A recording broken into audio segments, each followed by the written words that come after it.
Hello guys, welcome to the channel. तो इस video में हमारा टॉपिक है effect of ANS on the heart. ANS मतलब सिंपैथेटिक और पैरासिम्पैथेटिक सिस्टम।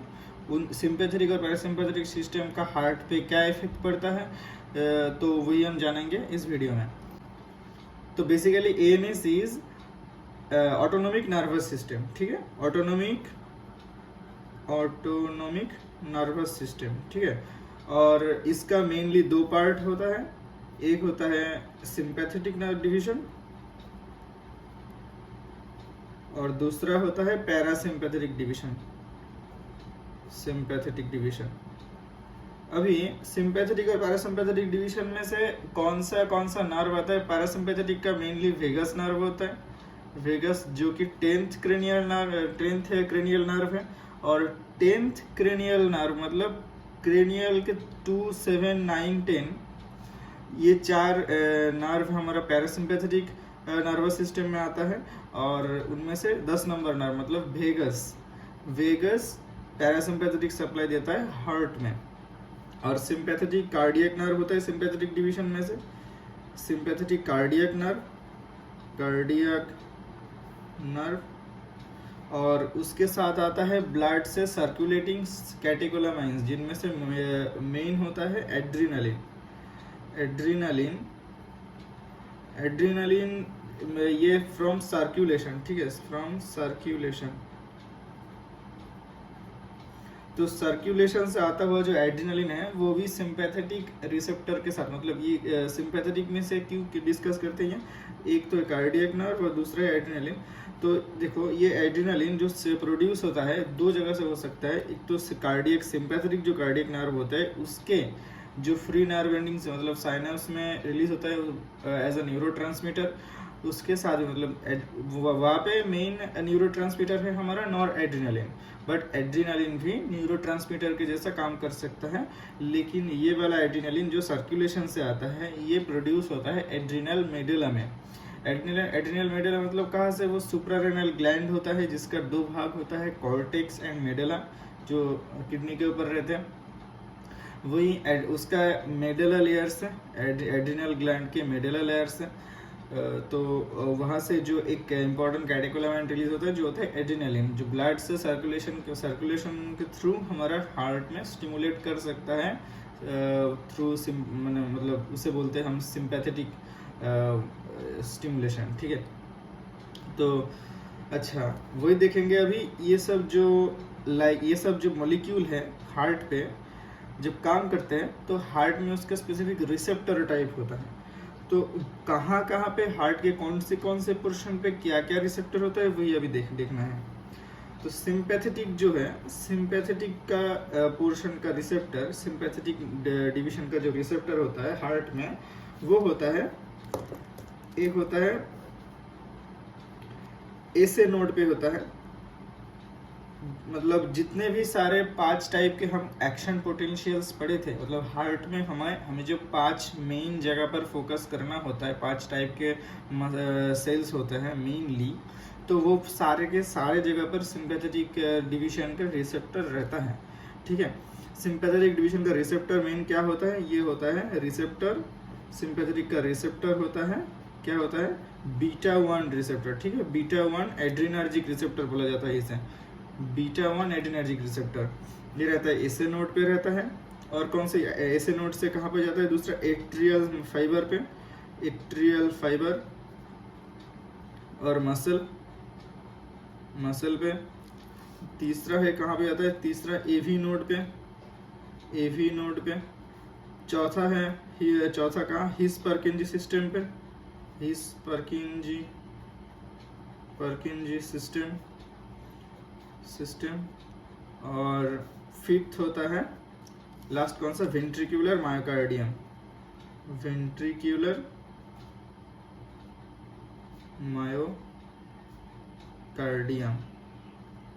ये 5 जगह पर हमारा सिंपैथेटिक डिवीजन का रिसेप्टर प्रेजेंट होता है, जो कि होता है बीटा 1 एड्रीनर्जिक रिसेप्टर, ठीक है।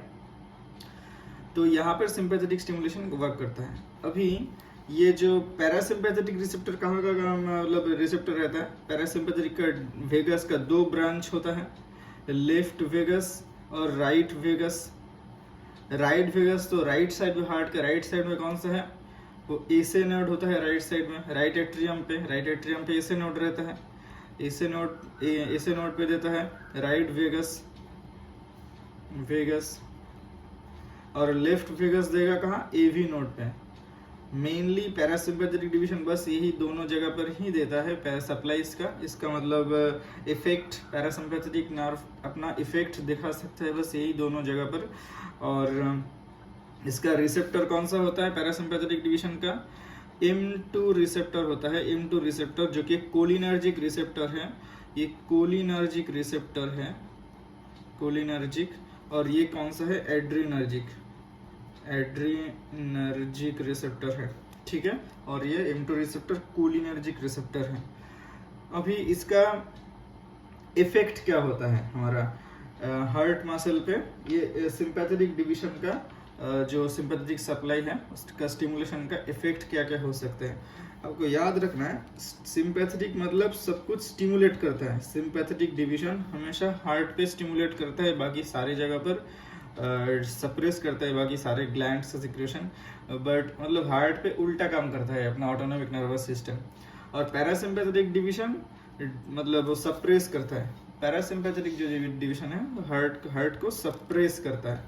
तो ठीक है, तो अभी जो हम पहले देखे थे, जो एक हार्ट का एक रफ एस्टिमेटेड एक पिक्चर ड्रॉ किए थे, जहाँ पे देखे थे ये वाला, देखो ये था एसे नोड, यहाँ पे एसे नोड से इम्पल्स जनरेट होता है, वो वाला मतलब हम फिर से बोल रहे हैं एक्चुअली वो इम्पल्स का ओवरव्यू, मतलब इम्पल्स का कंडक्शन का एक ओवरव्यू।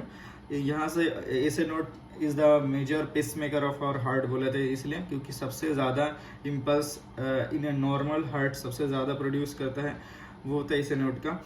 और वो कितना होता है, वो होता है 60 to 100 बीट्स पर मिनट, ठीक है। 60 to 100 beats per minute normally एक एसे नोड प्रोड्यूस करता है, इम्पल्स जनरेट करता है। तो यहाँ से कार्डियक इम्पल्स आता है एट्रियम में, पूरा एट्रियम में फैलेगा, वहाँ से एट्रियम में फैलने के बाद जब वेंट्रिकल में जाता है एवी नोड के थ्रू, एवी नोड के थ्रू जब जाता है उसके बाद क्या होता है, ये बंडल ऑफ हिस मतलब पर्किंजी सिस्टम में right bundle branch left bundle branch में जाता है। उसके बाद ये पूरा इम्पल्स वेंट्रिकुलर मायोकार्डियम में मतलब स्प्रेड हो जाता है, उसके बाद वेंट्रिकल कॉन्ट्रैक्ट करता है। तो ऐसे कार्डियक इम्पल्स जाता है। अभी देखो पैरासिम्पैथेटिक डिवीजन सिर्फ यही दोनों जगह पर है, मतलब वेगस राइट, ये राइट साइड में है, यहाँ पे राइट वेगस देता है, और लेफ्ट वेगस यहाँ पे देता है, लेफ्ट वेगस यहाँ पे लेफ्ट वेगस देता है। तो बस यही दोनों नोड को ही पैरासिम्पैथेटिक सप्लाई सप्रेस कर सकता है। तो लेकिन जो सिंपैथेटिक डिवीजन है यहाँ पर भी है, एट्रिया में भी है, एवी नोड में भी है, हिस पर्किंजी सिस्टम में भी है, जो कि मेन कंडक्शन सिस्टम बोला जाता है, फास्टेस्ट कंडक्शन सिस्टम, और वेंट्रिकुलर मायोकार्डियम में भी है। पांचों के पांचों जगह पर सिंपैथेटिक डिवीजन रहते हैं। इसके वजह से देखो इफेक्ट क्या आएगा, अगर एसे नोड को स्टिमुलेट किया जाए तो इसका इफेक्ट क्या आता है एसे नोड का स्टिमुलेशन पे, हार्ट रेट के, हार्ट एसे नोड का क्या होता है, हार्ट रेट जनरेट करना, हार्ट रेट के लिए इम्पल्स जनरेट करना। तो इम्पल्स जनरेशन जल्दी हो जाएगा, मतलब हार्ट रेट ज़्यादा हो जाएगा, इंक्रीज्ड हार्ट रेट होगा, जो उसे बोलते हैं positive chronotropic effect, chronotropic effect, ठीक है। और एट्रियल फाइबर पे मतलब ये कंडक्शन ज़्यादा बढ़ाएगा, वो उतना इम्पोर्टेंट नहीं है। और एवी नोड इम्पोर्टेंट है।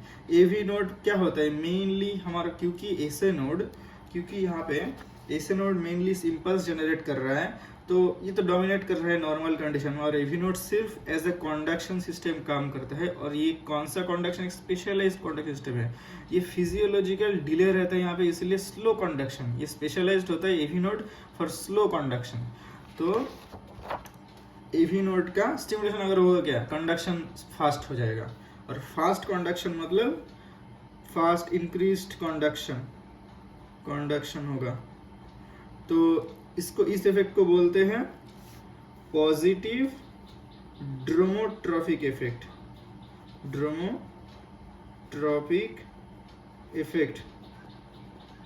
और ये जो हमारा हिस्पार्किंजी सिस्टम में ज़्यादा फास्ट कंडक्शन होगा और वेंट्रिकुलर माइक्रोडर्म स्टिमुलेट होगा, तो उसे बोलते हैं हम, उसे क्या बोलते हैं हम, पॉजिटिव आइनोट्रोपिक इफेक्ट। मतलब जो कॉन्ट्रैक्टिलिटी बढ़ जाता है, आइनोट्रोपिक इफेक्ट, इसका मतलब इंक्रीज्ड कॉन्ट्रैक्टिलिटी, कॉन्ट्रैक्टिलिटी। तो वही inotropic effect, positive inotropic effect, positive dromotropic effect और पॉजिटिव क्रोनोट्रोपिक इफेक्ट, ये 3 इफेक्ट बहुत ही इंपॉर्टेंट है, आपको याद रखना है।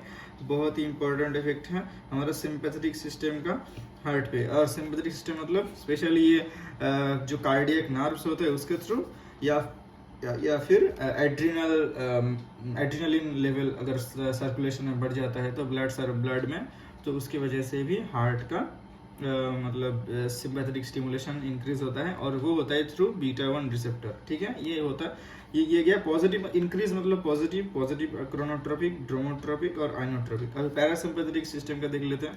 एवी नोड पे सप्रेस करेगा, ये सब सप्रेस करता है पैरासिम्पैथेटिक सिस्टम। लेफ्ट वेगस अगर सप्रेस करेगा तो क्या, नेगेटिव सप्रेस, मतलब नेगेटिव। एवी नोड में सप्रेस क्या कर सकते हैं, कंडक्शन और स्लो कर सकते हैं, वैसे भी इसका स्लो है और भी स्लो कर सकता है, इसलिए इसे बोलते हैं नेगेटिव ड्रोमोट्रोपिक इफेक्ट। क्योंकि पॉजिटिव ड्रोमोट्रोपिक इफेक्ट था अगर स्टिमुलेट होता है, ड्रोमोट्रोपिक इफेक्ट होता है कि जब कंडक्शन स्लो हो जाता है, ड्रोमोट्रोपिक इफेक्ट। और ऐसे नोट पे अगर सप्रेस करेगा तो ऐसे नोट को, तो क्या होगा, नेगेटिव क्रोनोट्रोपिक इफेक्ट ना, क्रोनोट्रोपिक इफेक्ट, क्रोनोट्रोपिक इफेक्ट। तो ये था पैरासिम्पैथेटिक सिस्टम का इफेक्ट, ये था इफेक्ट। इसकी वजह से क्या होता है, क्रोनोट्रोपिक इफेक्ट की वजह से भी डिक्रीज्ड हार्ट रेट और यहाँ पे डिक्रीज्ड कंडक्शन। बस, तो नेक्स्ट वीडियो में हम जानेंगे कि ये जो रिसेप्टर के थ्रू, मतलब इसका जो रिसेप्टर होता है पैरासिम्पैथेटिक का M2 रिसेप्टर, और एड्रिनर्जिक सिस्टम मतलब सिंपैथेटिक सिस्टम का जो बीटा 1 एड्रिनर्जिक रिसेप्टर होता है, ये कैसे काम करता है, ये रिसेप्टर के थ्रू ये सब इफेक्ट कैसे दिखाता है, कैसे ये स्टिमुलेशन करता है और कैसे इनहिबिट करता है पैरासिम्पैथेटिक सिस्टम, वही हम नेक्स्ट वीडियो में जानेंगे। तो इस वीडियो में था इतना ही। Till then, good bye.